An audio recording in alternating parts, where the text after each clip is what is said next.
viongozi wetu wa kanisa tukiongozwa na senior na viongozi wote walio hapa mbele, viongozi wenzangu, ndugu zangu wa Kristo wa eneo hili Chamgei. Bwana Yesu asifiwe. Mimi nimefurahi sana.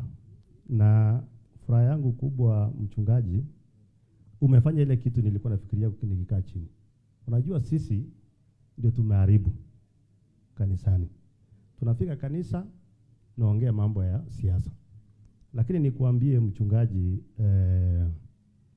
labda haunijui sana, lakini mimi ni Mkristo. Kando na hiyo mambo mengine yote ndio unaona mimi nafanya kazi ya kanisa.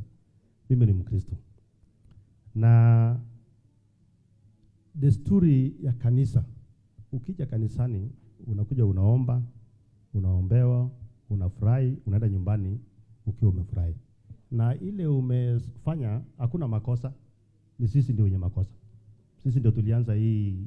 Ukija kanisani unaongeza siasa hapo, unalima huyu, unalima ule, inaleta shida. Nataka nikuambie kwa hawa tumekuja na wao leo, tulikubaliana ya kwamba tukifika kanisani, na ukiona hata for the last 2 years mimi nikiwa kanisani huwa ninasema tafadhali siasa tuweke kando ya kanisa. Na ndio niko hapa leo mchungaji. Nimekuja hapa. Unajua last year tulikuwa na changamoto kidogo na mambo ya kanisa ya Harambee. Na hata nikasema sitafanya Harambee ya kanisa mwaka huu, nataka nifanye empowerment. Lakini huyu Ann hata sana hata wacha mzee wake. Huyu Ann rafiki yangu sana. Na alikuja nyumbani akaniambia hapana, ulikuwa umenipromise tutaenda kufanya Harambee ya kanisa yetu ya village. Na nikasema hii ni ya mwisho kwa Harambee kubwa ya kanisa. Na ndio nimekuja hapa kwa sababu ya yao familia. Nataka niseme asanteni sana. Na nimeona kanisa yenye mmejenga.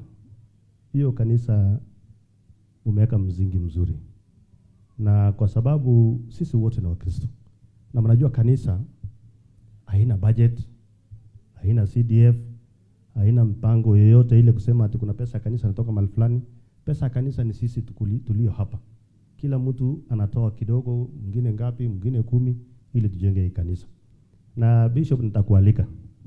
Kule kwetu niko najenga kanisa 8 kubwa kabisa. Kwa sababu nilisema unajua kwa hii kazi yote tunafanya, hata wewe siku yako ya mwisho kuna ile kazi watasema ulifanya.